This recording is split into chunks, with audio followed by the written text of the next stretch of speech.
गेल्या अनेक दशकांपासून मराठा धनगर या दोन्ही जमातींचा आरक्षणाचा लढा हा ज्वलंत आहे। मराठा समाजाला जरांगे पाटलांसारखं प्रामाणिक नेतृत्व भेटलं, समाज त्यांच्या पाठीमागे कोणताही पक्ष, नेता, गट तट हे कोणतंच काही न पाहता सगळे लोक जरांगे पाटलाच्या पाठीमागे भक्कमपणे उभे राहिले। आम्ही आमच्या मागण्या बऱ्यापैकी जास्तीत जास्त प्रमाणामध्ये मान्य करून घेतल्या।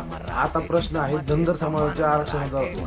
धनगर समाजाला पण दीपक भाऊ बोराडे यांच्या माध्यमातून खूप चांगलं नेतृत्व या ठिकाणी लाभलेलं आहे आणि त्यांना अखंड धनगर समाजाच्या बांधवांचा पाठिंबा आहे। परंतु आम्ही कित्येक दिवसापासून ओरडत होतो की जे भामटे लोक आहेत, जे डुप्लिकेट लोक आहेत, ते धनगर समाजाच्या नावाला एकदम कलंक आहे आणि त्यांनीच मराठा विरुद्ध ओबीसी असा वार लावला आणि तेच लोक आता आज तुम्हाला लक्षात आलं असेल की दीपक भाऊच्या या आंदोलनात सुद्धा नाव ठेवत आहे।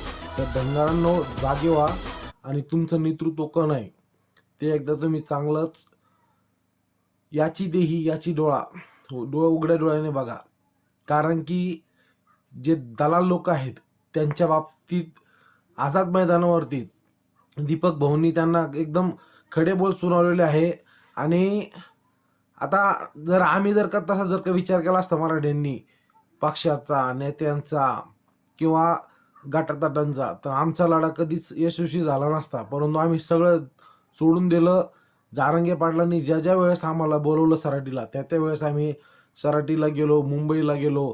भलेही म्हणजे कोणतं एखादं ध्येय प्राप्त करायचं असेल तर त्याच्यासाठी टाइम द्यावा लागतो, त्याच्यासाठी खस्ता खाव्या लागतात। त्या खस्ता मराठा समाजाने खाल्लेले, त्याच्यामुळे आज कुठेतरी चांगले दिवस त्या ठिकाणी पाहायला मिळाले समाजाला। तसंच निश्चितपणे धनगर बांधवांनी पण